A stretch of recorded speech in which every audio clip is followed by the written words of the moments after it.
Bonjour à tous, Pascal de la chaîne Juristique.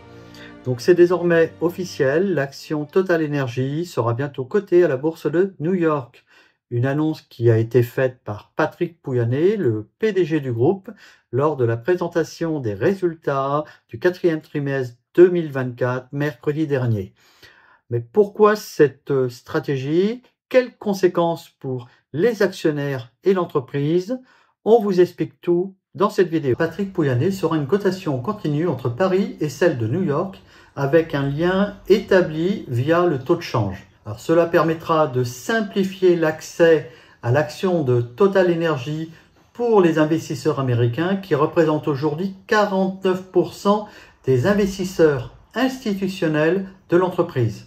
Alors Patrick Pouyanné s'en expliquait en avril dernier devant les sénateurs. On l'écoute. D'abord, ce n'est pas décidé, comme je dis, on l'étudie. On l'étudie pourquoi?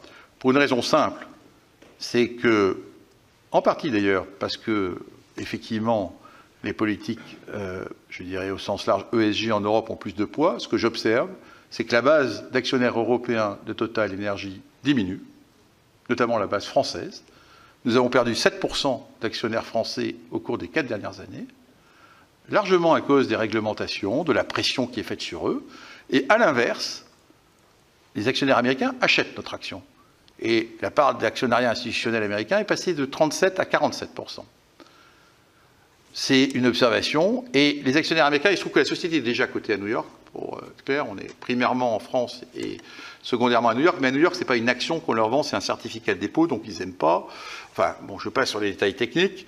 Et bien évidemment, je ne peux qu'observer quelque part, les effets des politiques font que aujourd'hui, on a moins d'actionnaires européens. Les actionnaires européens n'achètent pas l'action. J'ai un flux vendeur et un flux acheteur. Mais a priori, le devoir, l'intérêt social qui sont le nôtre, c'est aussi de penser de reprendre en considération cela. Est-ce que ça changera quelque chose sur la stratégie? Non, la stratégie est arrêtée par un conseil d'administration. Le conseil d'administration, ce qui compte, c'est qui sont les membres de ce conseil d'administration. Il est aujourd'hui à moitié français, à moitié international, pardon. Voilà la réalité de l'entreprise. Par ailleurs, dans cette affaire, on n'a pas parlé de bouger le siège social de l'entreprise. D'ailleurs, ça serait compliqué puisqu'il y a des tas de textes et de lois qui demandent l'accord dans un domaine de sécurité énergétique du gouvernement.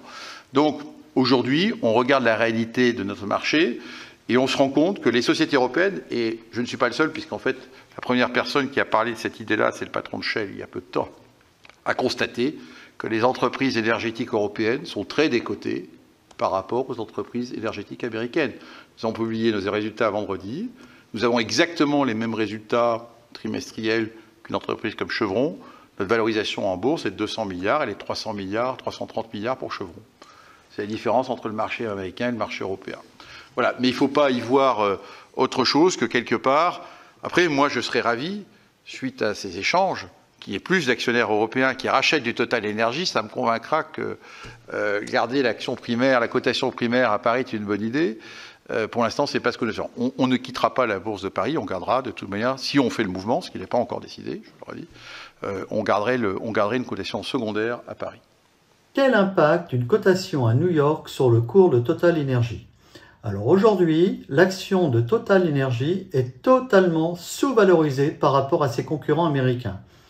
Alors sur ce tableau, j'ai repris le cours de l'action Total et de ses deux principaux concurrents aux USA, Exxon et Chevron. Alors que les deux actions américaines se payent 14 fois les bénéfices, l'action Total n'a qu'un PER de 8. Avec une cotation aux USA, elle pourrait rattraper son retard.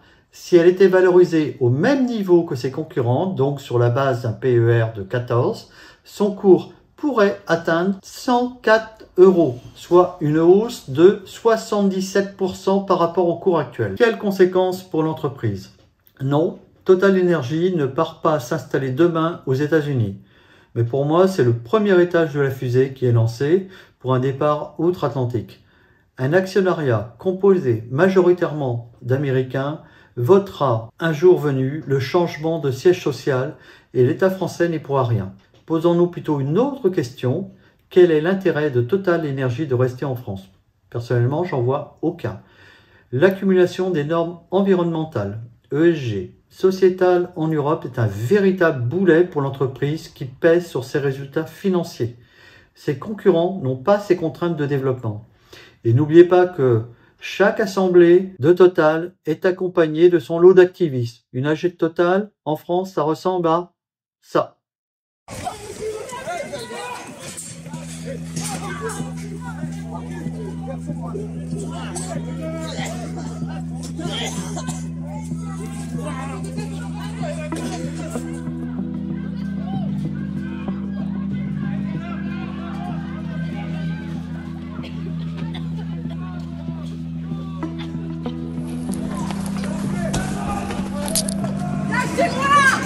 Lâchez-moi, putain, non.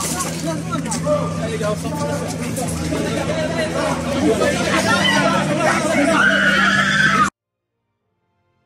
Total Energy partira aux USA, ce n'est qu'une question de temps et c'est même bénéfique pour l'entreprise et ses actionnaires. C'est dommage pour la France qui va encore perdre une entreprise du CAC 40, mais quelque part ce n'est que justice, les Français ont tout fait pour que ça arrive. Alors que pensez-vous de la future cotation de Total Energy à la Bourse de New York? Une opportunité ou une trahison de la France? Dites-le nous en commentaire et surtout, likez la vidéo, abonnez-vous pour ne rien manquer de nos conseils pratiques et financiers. Merci et à très bientôt.